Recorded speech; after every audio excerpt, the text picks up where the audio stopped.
Hola, bienvenido a la segunda parte de uroginecología. El día de hoy hablaremos sobre la cavidad diafragmática abdominopélvica. La cavidad abdominal está delimitada por formaciones musculares que pueden clasificarse en 5 áreas anatómicas: posterior, lateral, anterior, superior e inferior.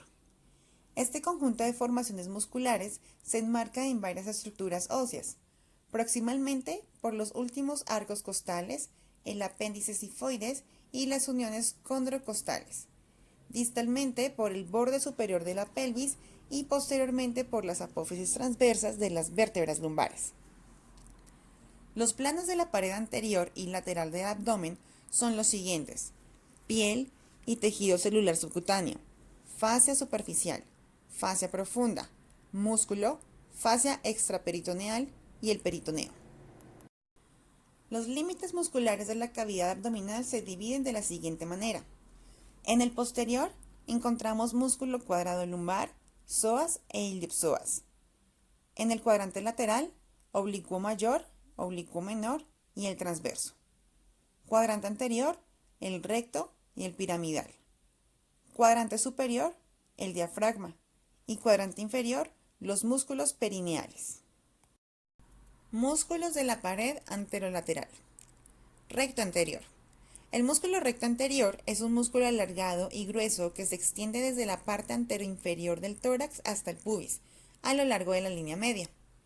El músculo piramidal es un músculo pequeño y triangular que se encuentra en la zona inferior del recto del abdomen y que está ausente en aproximadamente el 20% de la población.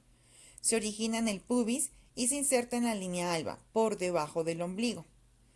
El oblicuo mayor u oblicuo externo, este músculo es el más grueso y superficial de los 3 músculos de la pared lateral del abdomen. Proximalmente, los músculos recto del abdomen se insertan con 3 digitaciones en la cara anterior de los cartílagos costales, el quinto, sexto y séptimo, en el apéndice sifoides y en el ligamento costosifoideo. Distalmente, se insertan en la parte anterior del borde superior del pubis.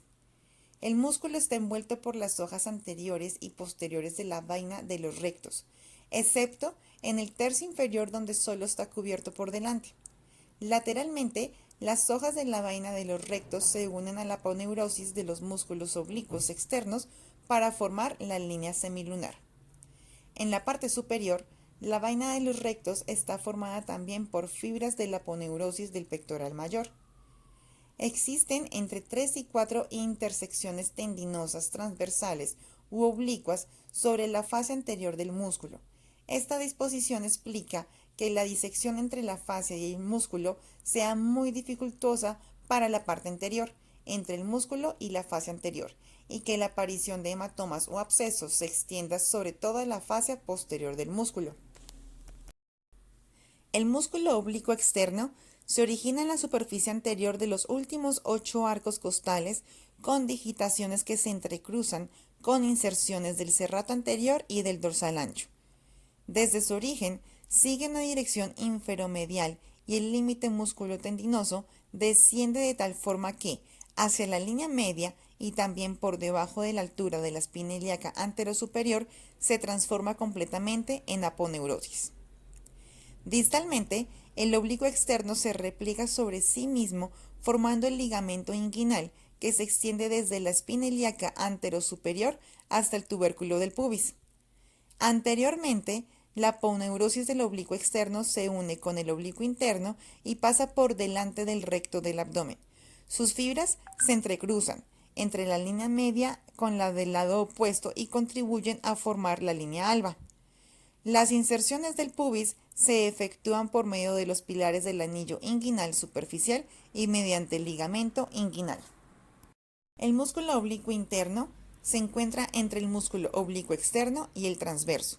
Posteriormente está cubierto por el dorsal ancho. Nace en el tercio lateral del ligamento inguinal en los 2 tercios anteriores de la cresta ilíaca, así como en la fase toracolumbar y la apófisis espinosa de la quinta vértebra lumbar. Este músculo discurre en una dirección superomedial, perpendicular a las fibras del músculo oblicuo externo. A nivel de la línea semilunar, se transforma en una ancha aponeurosis.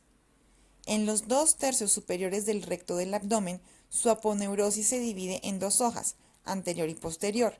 En la tercera porción inferior del recto, la aponeurosis no se divide, se fusiona con la aponeurosis del oblicuo externo y forma únicamente la hoja anterior de la vaina de los rectos.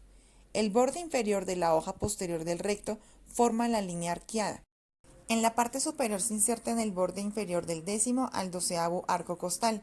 Inferiormente, el oblicuo interno se inserta con fibras aponeuróticas del transverso del abdomen, formando el tendón conjunto que se inserta en el pubis.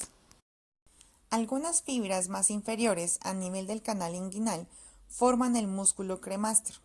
Existe una capa avascular de tejido conjuntivo laxo entre el oblicuo externo e interno que permite una fácil disección entre estos planos musculares. Músculo transverso.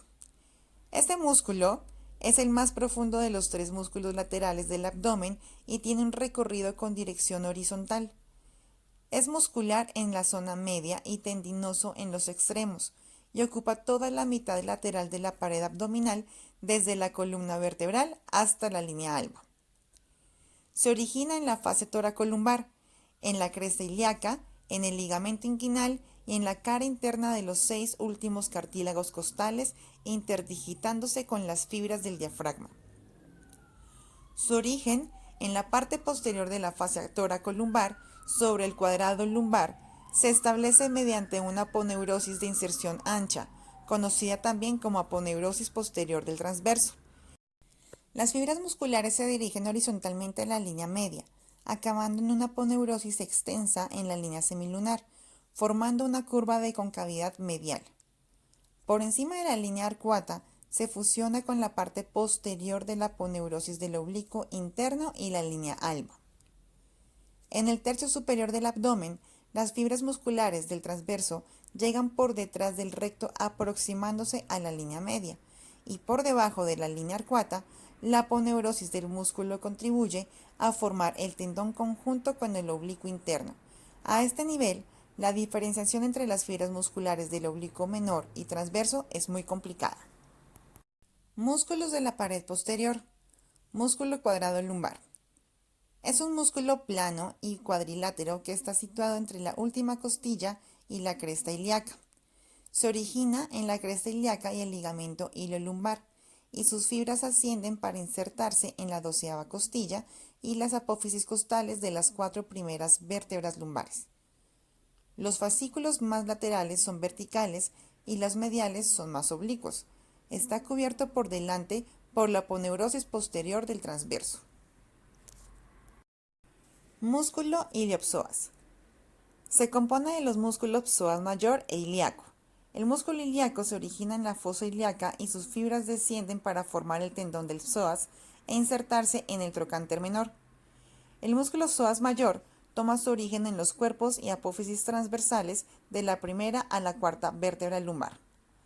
Las fibras descienden para unirse a los músculos ilíaco y formar el tendón de la inserción sobre el trocánter menor. Es interesante recordar las relaciones anatómicas de estos músculos con las ramas del plexus lumbar.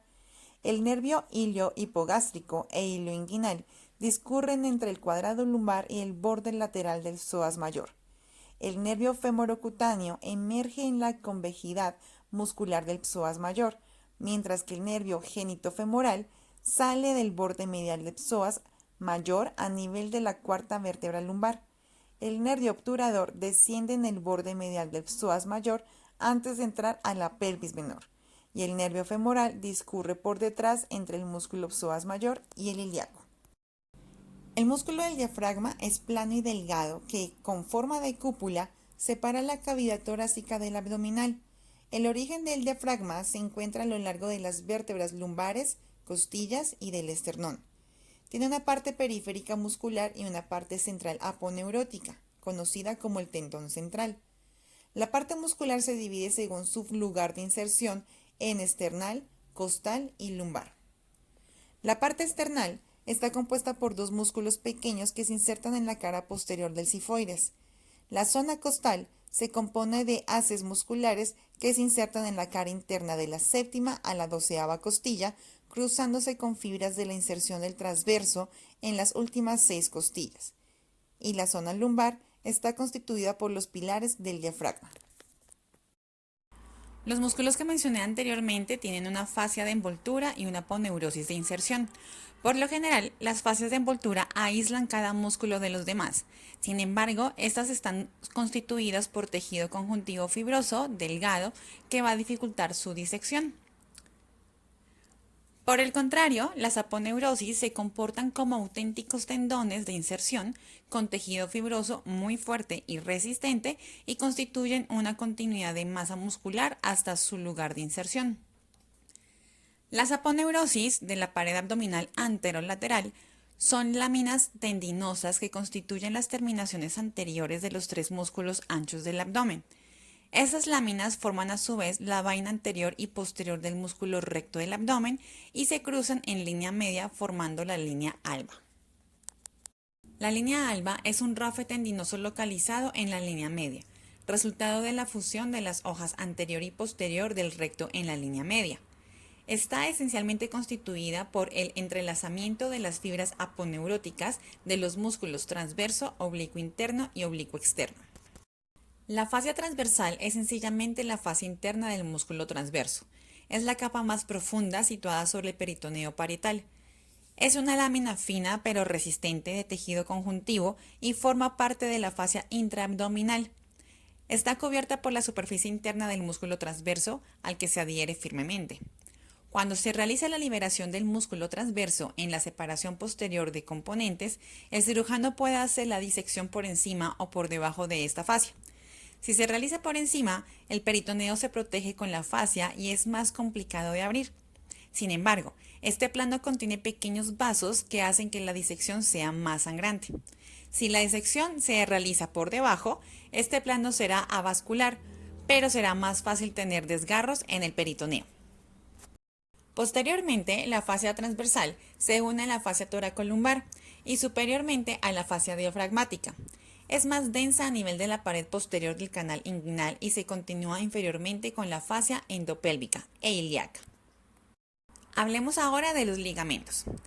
El ligamento pectíneo de Cooper es una estructura fija y sólida resultado de la fusión del engrosamiento del periósteo púbico, la fascia del músculo pectíneo, el tracto iliopúbico y la inserción del músculo transverso. Entre la piel y los planos musculoaponeuróticos existe una capa única de tejido conjuntivo fino por encima del ombligo. Debajo de la cicatriz umbilical, la fascia se divide en una fascia grasa superficial, también llamada fascia de Camper, y una capa más profunda y membranosa, que es la fascia de Scarpa. Esta fascia puede emplearse para el correcto cierre del tejido celular subcutáneo después de la reparación de hernias incisionales. Si hablamos de la vascularización, el conocimiento del entramado vascular de la pared abdominal es muy importante a la hora de planificar las incisiones y las cirugías de la pared abdominal compleja. Existe una vascularización superficial inferior constituida por un sistema superficial, formado por la arteria epigástrica superficial, la circunfleja superficial y la arteria pudenda superficial, ramas de toda la arteria femoral. El resto de la vascularización de la pared abdominal está proporcionada por unos ejes vasculares profundos, un eje vertical de los vasos epigástricos a lo largo de la pared posterior del músculo recto, un eje horizontal formado por las 6 últimas ramas intercostales y lumbares, y un eje vertical lateral formando las ramas ascendentes de la arteria circunfleja profunda. La arteria epigástrica inferior irriga el músculo recto, el tejido celular subcutáneo y la piel por medio de columnas de perforantes musculocutáneas lateral y medial. La arteria epigástrica inferior nace del lado medial de la arteria ilíaca externa, detrás del ligamento inguinal, y atraviesa la fascia transversal rodeada de un tejido graso perivascular para dirigirse craneal y medialmente, hasta introducirse entre la vaina posterior del recto y el músculo recto a nivel de la línea arcuata. La arteria epigástrica inferior se divide por encima del ombligo en 1 a 3 ramas que se anastomosan con ramas de la arteria epigástrica superficial. Varias perforantes musculocutáneas nacen de la arteria epigástrica profunda en una subdivisión metamérica de las columnas lateral y medial de perforantes, habitualmente 4 ramas por encima y 3 debajo de la cicatriz umbilical. La arteria epigástrica superior se origina en la división de la rama interna en la arteria musculofrénica y la arteria epigástrica superior. Perfora la fascia posterior del recto para descender posterior al músculo recto, dando 2 o más ramas que se anastomosan con la epigástrica inferior. La arteria epigástrica superficial. Esta se origina en la arteria ilíaca externa, distal al ligamento inguinal y asciende unos 2 centímetros lateral a la línea semilunar sobre la musculatura en el plano subcutáneo, entre la fascia de Camper y la fascia de Scarpa. Las arterias intercostales y lumbares son vasos que acompañan a sus nervios homónimos en el espacio situado entre el músculo oblicuo menor y el transverso. También ofrecen varias ramas posteriores mediales y laterales. Algunas ramas diafragmáticas de la arteria torácica interna se anastomosan con ramas de los vasos intercostales superiores. A su vez, las arterias lumbares también se anastomosan con ramas de la arteria circunfleja profunda. Venas. El retorno venoso se realiza de forma paralela a la arterial, acompañando a los perforantes y luego hacia las venas principales, por medio de venas toracofrénicas, frénicas, intercostales inferiores, lumbares y epigástricas. Finalmente, acaban drenando sobre la vena ácigo, la vena subclavia o la vena ilíaca. Los nervios intercostales inferiores y los nervios del plexo lumbar son los encargados de proporcionar inervación a la pared abdominal anterolateral. Los 6 últimos nervios intercostales de T7 a T12 y los nervios iliohipogástrico e ilioinguinal discurren paralelos a sus homónimos vasculares en la capa entre el músculo oblicuo menor y el transverso. Estos proporcionan tanto inervación motora como sensitiva. Los nervios T7 a T12 se dividen en 2 ramas. Una de las ramas recorre a lo largo del margen costal cartilaginoso y termina en la pared del tórax inervando el espacio intercostal interno. Estas ramas intercostales están relativamente bien protegidas por debajo de los márgenes condrocostales. La otra rama abdominal atraviesa el margen costal cartilaginoso y penetra en el espacio entre el oblicuo menor y el transverso. Cuando los nervios se acercan a la línea semilunar, atraviesan la vaina posterior del recto levemente, medial a su margen lateral para inervar el músculo recto. Esta columna lateral de perforantes debe preservarse cuando se realice una separación posterior de los componentes. Los 2 nervios abdominogenitales, el iliohipogástrico e ilioinguinal, proporcionan inervación sensitiva a la zona de la pared abdominal, comprendida entre la parte inferior de la fosa ilíaca, la región inguinal y la parte externa de los órganos genitales. La rama motora del nervio iliohipogástrico alcanza la parte inferior del recto y el piramidal, mientras que el nervio ilioinguinal termina en los músculos laterales. El nervio genitofemoral se origina en el primer y segundo nervio lumbar y contribuye a la inervación sensitiva de la raíz de los órganos genitales, siendo el nervio motor del cremaster. El nervio cutáneo femoral lateral o femorocutáneo, que se origina en el segundo nervio lumbar, no contribuye a la inervación superficial de la pared abdominal. Las vísceras abdominales más comunes son estómago, intestino, vaso, páncreas e hígado. El estómago es un reservorio muscular interpuesto entre el esófago y el duodeno. Posee un ligamento gastroesplénico que tiene hojas peritoneales gástricas que se unen y se extienden desde la mitad superior de la curvatura mayor del estómago hasta el ilio del vaso. El intestino es una porción del tubo digestivo que continúa hacia el ilion. Posee el ligamento gastrocólico. Este se extiende desde la curvatura gástrica mayor hasta el borde superior del colon transverso. El vaso es un órgano linfático secundario vascularizado, drenado al sistema porta-hepático. Su ligamento gastroesplénico contiene vasos gastroepiploicos izquierdos y arriba los vasos cortos del estómago. El ligamento pancreatoesplénico está en contacto con el vaso, la arteria y la vena esplénica. El ligamento gastrocólico forma parte de la pared anterior del saco menor. Su división proporciona acceso al páncreas anterior y la pared posterior del estómago. El ligamento gastrofrénico une al estómago con la cara inferior del diafragma. También da sostén y fija el estómago a la pared abdominal. El ligamento frenoesplénico conecta el diafragma con el vaso. El ligamento hepatoduodenal une al hígado y al duodeno. Contiene la arteria hepática propia, el conducto colédoco y la vena porta hepática. Los ligamentos peritoneales unen dos órganos entre sí o un órgano contra la pared abdominal. El ligamento esplenorenal une al riñón con el vaso. En él discurren los vasos del ilio del vaso. El ligamento hepatogástrico medial sirve de unión entre el hígado y el estómago. El ligamento triangular fija el lóbulo izquierdo del hígado con el diafragma. El ligamento coronario une la pared superior del hígado con el diafragma. El ligamento inguinal es un retículo para estructuras musculares y tendinosas. El ligamento falciforme es la referencia para dividir el hígado en los lóbulos izquierdo y derecho. El peritoneo es una membrana serosa formada por tejido conjuntivo tapizado por una capa de células que es lo que se conoce como mesotelio. La membrana peritoneal cubre la cara interna de la pared abdominal y es lo que se llama peritoneo parietal. Igualmente recubre los órganos del interior de la cavidad abdominal, mesenterio, intestinos, hígado y vaso, dando lugar al peritoneo visceral.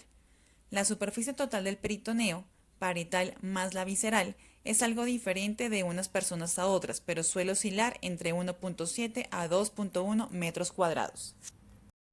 En el peritoneo se encuentran 4 componentes de gran interés para el desarrollo de la diálisis peritoneal: mesotelio, intersticio, capilares y linfáticos. El mesotelio es la capa celular que recubre la membrana peritoneal. Por debajo del mesotelio se encuentra una capa de tejido conjuntivo que es el intersticio. Está compuesto por células y fibras en el seno de una sustancia amorfa. La célula principal del intersticio es el fibroblasto, aunque también hay mastocitos, monocitos y macrófagos. La fibra más frecuente es el colágeno. Los capilares constituyen el compartimiento sanguíneo de intercambio de agua y solutos. Los vasos linfáticos en el peritoneo cumplen el papel de drenar, absorber agua y proteínas e incluso células, impidiendo el edema intersticial. Se conoce como cavidad peritoneal al aspecto virtual que se ubica entre las dos capas del peritoneo. Dicha cavidad contiene una pequeña cantidad de líquido, aproximadamente unos 50 mililitros, cuya función es lubricar y permitir el deslizamiento sin fricción de las vísceras abdominales. La cavidad peritoneal se divide en cavidad mayor y bolsa omental. La cavidad mayor va desde el diafragma hasta la cavidad pélvica. La cavidad peritoneal mayor está cerrada en el hombre y abierta en la mujer a nivel del pabellón de las tubas uterinas de Falopio y los ovarios. La bolsa omental se encuentra detrás del estómago y el hígado y se comunica con la cavidad mayor por medio del orificio omental o epiploico. La mayoría de los órganos abdominales están adheridos a la pared abdominal por el mesenterio, que es un repliegue de peritoneo por el cual discurren vasos sanguíneos y linfáticos, así como los nervios. El abdomen alberga la mayor parte de las vísceras digestivas y parte del sistema urogenital. Las paredes abdominales se distienden para dar cabida a las expansiones provocadas por la ingestión, embarazo, acumulación de grasa o enfermedades. La pared posterior está recubierta en su cara interna por una membrana serosa que se refleja sobre las vísceras abdominales, como el estómago, intestino, hígado y vaso. Cavidades corporales. La cavidad dorsal está compuesta por dos grandes partes, cavidad craneal y la cavidad vertebral. La cavidad craneal está localizada en el interior de la caja craneana ósea y se continúa con el canal vertebral. La cavidad craneal contiene el encéfalo. La cavidad vertebral forma un conducto llamado canal vertebral que recorre todo lo largo de la columna vertebral internamente. Se une por arriba con la cavidad craneal a través del agujero occipital y llega hasta la región glútea. Su posición es dorsal y medial en todo su trayecto. Contiene la médula espinal. Las cavidades del tronco. El tronco puede ser dividido en dos grandes cavidades, cada una con límites bien definidos, algunos óseos u otros musculares. Ellas son la cavidad torácica, cavidad abdominal, que incluye las cavidades peritoneales, retroperineales y la pelviana. La cavidad torácica está protegida por la caja torácica y se localiza debajo de la cavidad craneal y en la región anterior de la cavidad vertebral. La cavidad torácica se divide a su vez en las fosas o cavidades pleuropulmonares y en el mediastino. Sus límites son 4: anterior, lateral, posterior y superinferior. A nivel anterior, está formado por el esternón, los cartílagos costales, las costillas y los músculos intercostales. En los laterales, están formados por las costillas y los músculos intercostales. Posterior, está formado por las costillas, los músculos intercostales y las 12 vértebras dorsales. A nivel superior es la base del cuello y a nivel inferior está formada por el músculo respiratorio diafragma. Según la división topográfica, se encuentra dividida en dos fosas o cavidades pleuropulmonares, que serían derecha e izquierda, que se encuentran a los lados de la línea media, y el mediastino, que es región ubicada entre las fosas pleuropulmonares. El mediastino se extiende desde el orificio superior del tórax hasta el diafragma y desde el esternón y los cartílagos costales por delante hasta la superficie anterior de las 12 vértebras dorsales por detrás. Su contenido tiene el corazón en el mediastino en la porción anteroinferior. La arteria aorta, bronquios y esófago están en el mediastino en la parte posterior y medial. La tráquea, esófago, pedículo cardíaco y el timo están en el mediastino en la parte superior y los pulmones y pleura en las fosas pleuropulmonares. La cavidad abdominal es una estructura osteomuscular que contiene las vísceras. Está rodeada por tejido muscular en casi toda su extensión, a excepción de la parte dorsal media que está soportada por la columna vertebral. La cavidad abdominal está dividida en tres partes. Una superior y anterior, recubierta por una membrana serosa, el peritoneo, que forma una cavidad virtual denominada cavidad peritoneal. Otra superior y posterior, denominada cavidad retroperitoneal o simplemente retroperitoneo. Y la inferior está separada de las caras anteriores por el peritoneo, denominada cavidad pelviana. Sus límites. Límite superior. Es la cúpula del músculo diafragma, que es cóncavo, por lo que una parte de los órganos superiores se encuentran parcialmente ocultos por la pared torácica. Este músculo se encuentra atravesando el esófago, vasos y nervios. Límite posterior, formado por las vértebras lumbares y músculos. Límite anterolateral, formado por los músculos abdominales. Y límite inferior, formado lateralmente por los dos músculos elevadores del ano y en la línea media por las formaciones del perineo. El perineo o membrana perineal de forma triangular es el conjunto de partes blandas que cierran por abajo la cavidad pelviana. Atrás está atravesada por el recto y adelante por la uretra y los órganos genitales. Contenido de la cavidad peritoneal. Encontramos hígado, vesícula biliar, estómago, vaso, asas intestinales delgadas, excepto la primera porción del duodeno, y colon transverso y sigmoideo. Planos y regiones de la cavidad abdominal. Con fines descriptivos, la cavidad abdominal se divide por medio de planos ficticios, verticales y horizontales. Los planos verticales se obtienen al trazar dos líneas verticales imaginarias, sagitales y paralelas a la línea media, que parten de dos puntos medios claviculares, pasando por los puntos mamilares y atravesando todo el abdomen. Los planos horizontales se obtienen trazando una línea horizontal imaginaria paralela a la línea transversal media o umbilical que pase por los rebordes costales y otra línea que pase paralela a la anterior y por las dos crestas ilíacas anterosuperiores. Estas divisiones dan lugar a 9 regiones o cuadrantes. Región umbilical es la región número 5. Es la central. El epigastrio es la región número 2, por encima de la región umbilical. El hipogastrio es la región número 8, por debajo de la región umbilical. Flancos o vacíos derechos e izquierdos son regiones 4 y 6, respectivamente, a los lados de la región umbilical. El hipocondrio derecho, región 1, hipocondrio izquierdo, región 3, a los lados del epigastrio. Fosas ilíacas derecha, región 7, e izquierda, región 9, a los lados del hipogastrio. Región 1. Hipocondrio derecho. Encontramos hígado, vesícula biliar, ángulo hepático del colon, suprarrenal y parte del riñón derecho. Región 2. Epigastrio. Encontramos estómago, duodeno, parte del hígado y parte del páncreas. Región 3. Hipocondrio izquierdo. Parte del hígado, cola del páncreas, vaso, ángulo esplénico del colon, suprarrenal y parte del riñón izquierdo. Región 4. Flanco derecho. Encontramos colon ascendente y asas delgadas intestinales y parte del riñón derecho.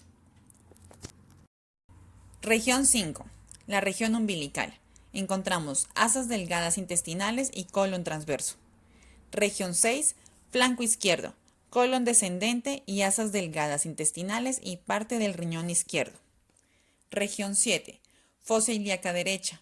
Encontramos ciego, apéndice cecal y anexos derechos de la mujer. Región 8. Hipogastrio. Asas delgadas intestinales, colon sigmoideo y vejiga, próstata en el hombre y útero en la mujer. Región 9. Fosa ilíaca izquierda, colon sigmoideo y anexos izquierdos en la mujer.